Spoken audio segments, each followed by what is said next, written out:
is by our BC Ag Commissioner again, Korinne Bell, and she's going to give an update on the AgPass program. Thank you, Annemiek. So good afternoon now. All right, so we have a long history in Ventura County of this program. In fact, we were the only county in the state of California, or the first county, I should say, in the state of California to develop this program. So we have a rich history. Pleased that we have a program, because not every county does, and we didn't. We had a bit of a gap from when we started and where we are today, and I'll go into that as we go through this presentation. The arrow, or do I use? I can use this, looks like. Okay, perfect. All right.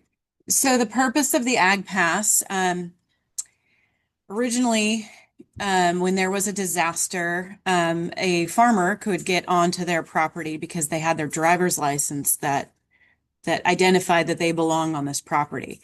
So the original purpose of the program was more of an employee identification program, which would allow agricultural employees access to a property that they may or may not live on. And so that was the original intent of the program. So the program is designed for agricultural owners and their employees during and immediately following a natural disaster, in order to identify farm and ranch employees to firefighter personnel, highway patrol, sheriff's deputies, and other emergency personnel. It allows agricultural employees access that they may otherwise be restricted due to road closures. And sorry, the screen's a little. And in order to do certain activities, so sorry if the type is small there, I'm having trouble myself.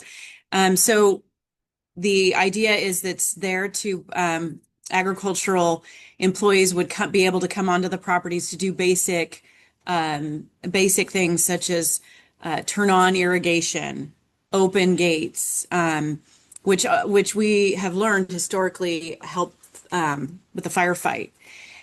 So it does, and we'll go into what it does and does not include. So the idea is that pass holders can get through road closures, but not if it's not considered safe. And that is important to point out. It's not going to get you through 100% of the time.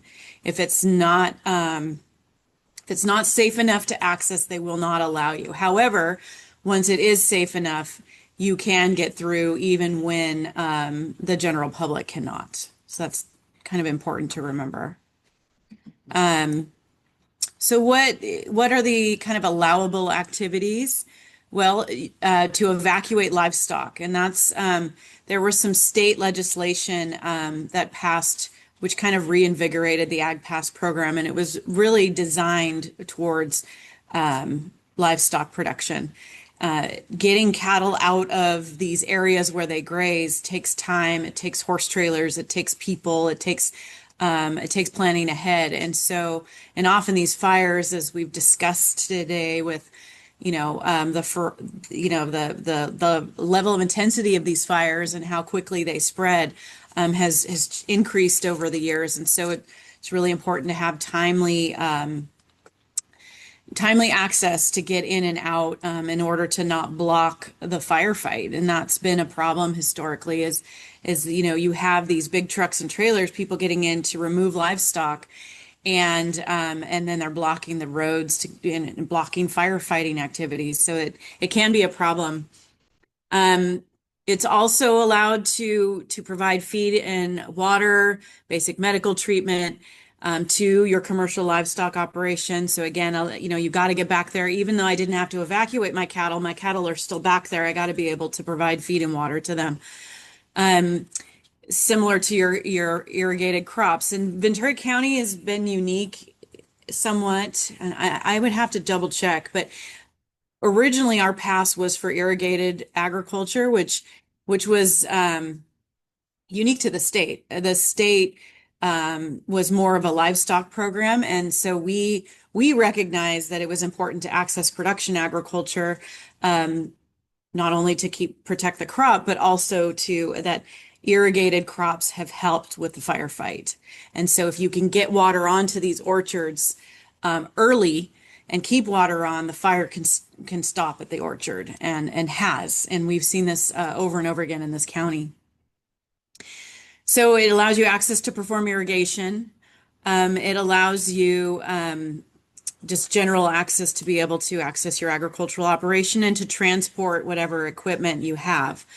Ineligible activities are to, you're not allowed to conduct firefighting operations, and that's in the I'll discuss in a second that we've conducted. That the fire department does not want farmers fighting the fire, and they don't want their employees fighting the fire, because they are not trained fire personnel, and so that's important. It is designed to protect your agriculture, not to take stuff out of your house and different things like that. And also, you're not allowed to bring in people to harvest your crops, and that's been a bit controversial. I'll admit, because you have to harvest when you have to harvest. However, the idea is that you're not putting your employees in a potentially dangerous situation in order to make a profit. That's kind of the idea behind it. We understand that, the disaster. We understand the inclination and we sympathize with that, but that's also been very important statewide, is that that we're not putting our employees in harm's way to make a profit. I think that's really important to remember. So I'll go into a little bit of the history of the AgPass. As I mentioned, Ventura County had kind of the original AgPass program. This was what the card looked like. It was a blue card. It was basically employee identification. This program was administered through the Farm Bureau for many, many years. Somewhere, I think around 2005, our department got involved because our Sheriff's Office of Emergency Services was a little concerned that these passes weren't being vetted by a government agency and they were kind of being distributed willy-nilly. So we got involved, and I'm precise on the year, but we got involved where we provided some sort of vetting. We would check our databases to ensure that the person applying for the AgPass was a bona fide agricultural operation or had some affiliation with a bona fide agricultural operation. We worked with the Ventura County Fire Safe Council, who had the ability to produce these cards. And so we would check our records, write a letter to verify that this person was affiliated with a bona fide agricultural operation. We'd take their photograph, we'd send it off to the Fire Safe Council, and they would produce this card, which was a little bit, it felt like a step up from the program we had, and we were just, trying to refine it, whatnot. And I mentioned that this is the pre-Thomas Fire AgPass because that's when this program came to a screeching halt in our county. So in other fires, our Ventura County Fire Department was very familiar with the AgPass. They understood that some people's agriculture was more valuable than their own home. And so they would allow these, they were aware of them. The issue with the Thomas Fire is we had personnel from all over the country coming out to Ventura County who had no idea what this pass was. So people would present the pass and say, I have a right to get through. And they go, yeah, right. Who are you? No, you're not getting through. And that's when we realized that this program really had to be supported by the Sheriff's Department, as in the Fire Department, the Office of Emergency Services. We had to have all of these players involved in order to have a successful program. They had to be aware of the pass, they had to support the pass, and communicate that in the event of a large scale operation where we're having all these outside jurisdictions. The good news is with the state legislation and other counties kind of hopping on board with these various AgPass programs, there is more of an awareness statewide. However, one of the things that we committed to in revamping this program was that our office will be at those morning briefings when they have the outside personnel to be able to communicate, hey, these passes exist. And it was a battle to get this program up and running again. Um, this is what the current passes look like. There's two different types, and I'll go into those in a slide or two. There is a pre-incident pass and a incident-specific pass. So in that incident-specific pass can come in the form of this yellow card or this not door hanger, but you put it on your rear mirror. Guess it's a door hanger, but on your rearview mirror, your rearview mirror hanger.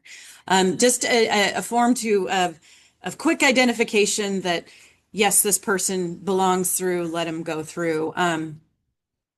It was a battle to get to this point. We really had to do a lot of outreach with the Sheriff's Office of Emergency Services. Their big issue was why ag and not Amgen? Why are we allowing agricultural operators in, but not Amgen employees? And that was just kind of the catchphrase, why ag, not Amgen? Why are we letting this group, this industry group in, but not others? And the answer was really, well, ag helps with the firefight.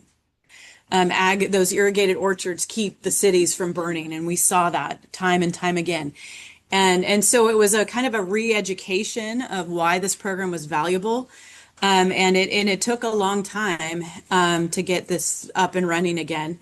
Initially, when we were, they were talking about resurrecting this program, it was going to be incident specific only. And I really fought against that because I said, the issue with an incident specific pass is that you have to know where the command center is, show up, provide identification. We have to be on site to vet this person on the fly.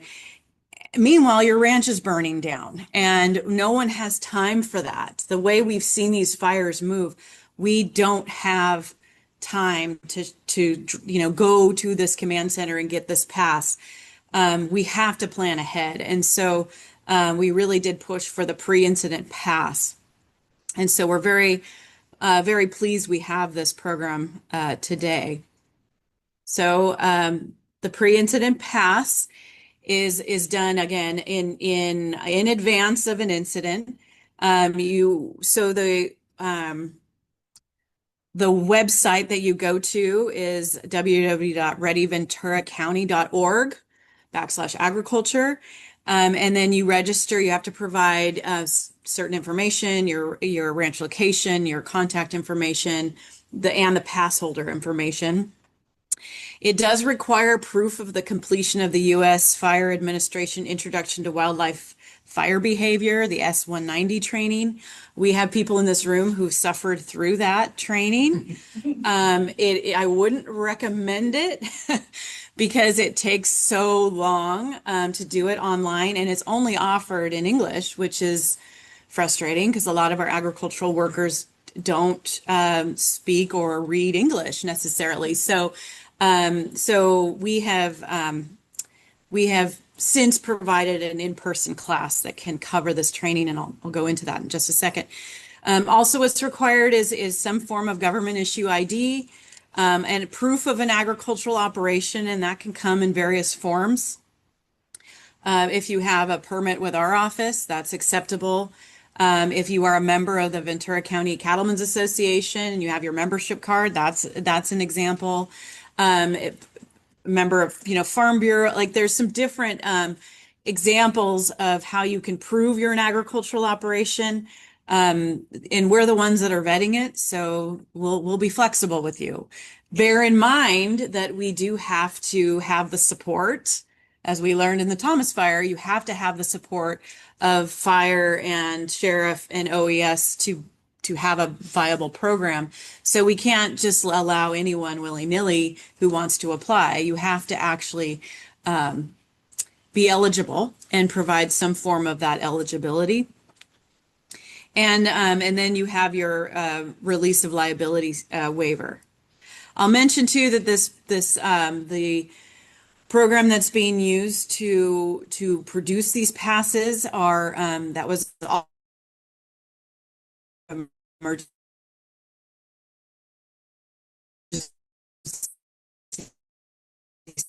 services. So we owe a great deal of credit to Patrick providing the training, the in-person trainings, and we'll go to that in just a second.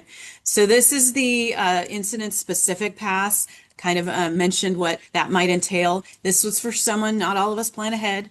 Not all of us, know a fire is going to happen in our area. Although I feel like with the mountain fire, that kind of taught us that fire can happen anywhere at any time, right? That was considered a safe place, right? There is no safe place in Ventura County from fire. So I think it's, wise for everyone to plan ahead. However, if you don't, this pass is an option, although you will have to go to the command center. You will have to provide proof. You will have to be vetted. And meanwhile, hopefully your farm or ranch is not burning down. You can tell I'm a little biased towards the pre-incident pass, in case you hadn't noticed. So our AgPass classes, so these have been very popular, especially after some of us have taken the S190 training online. So rather than, Lisa, do you mind telling us how long it took you to do yours?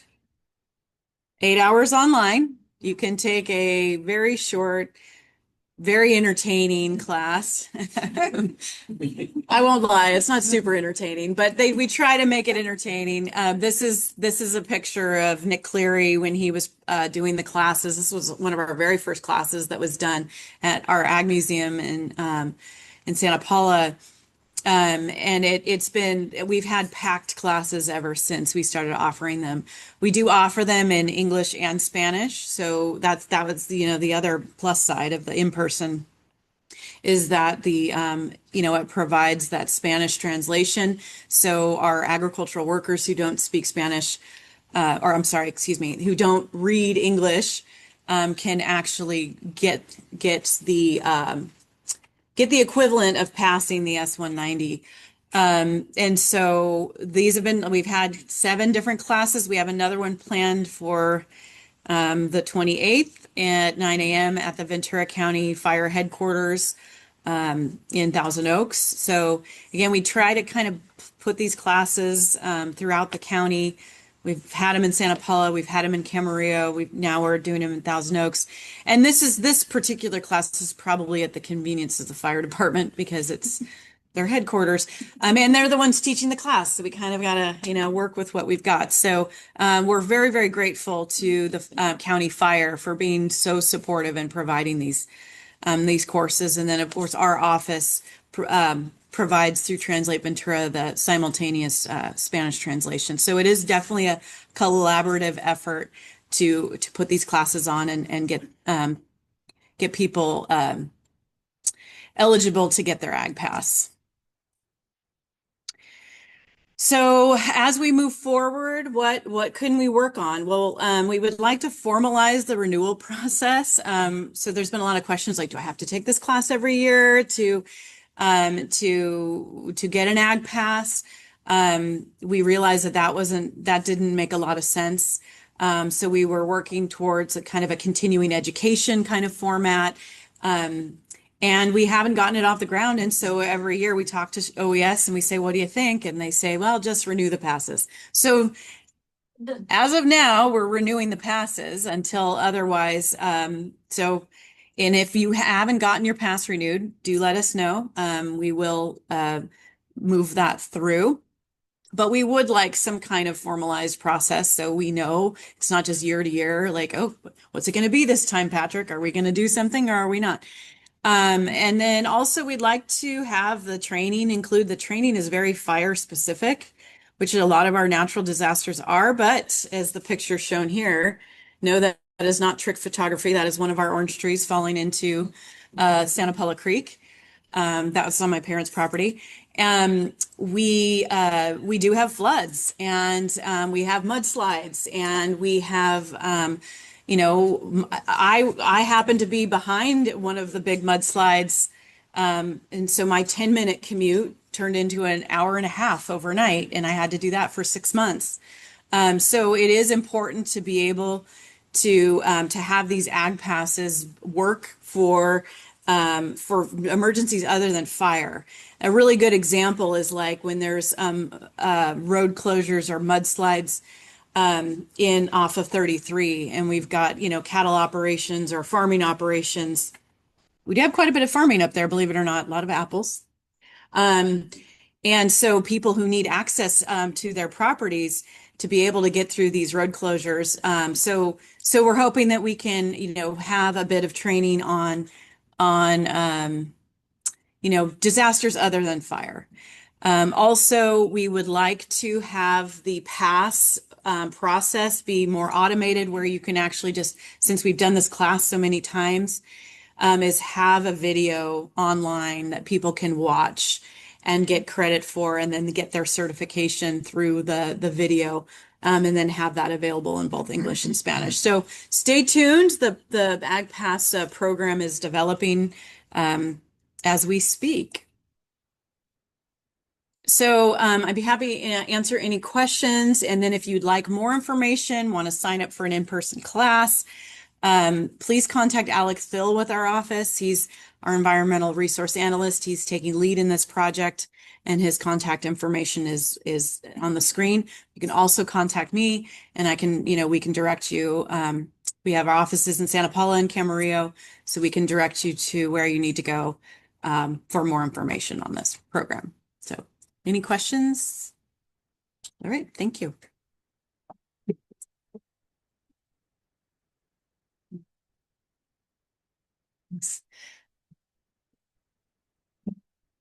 Thanks so much, Corinne. That's really interesting how complex even something as much as trying to provide access to areas that are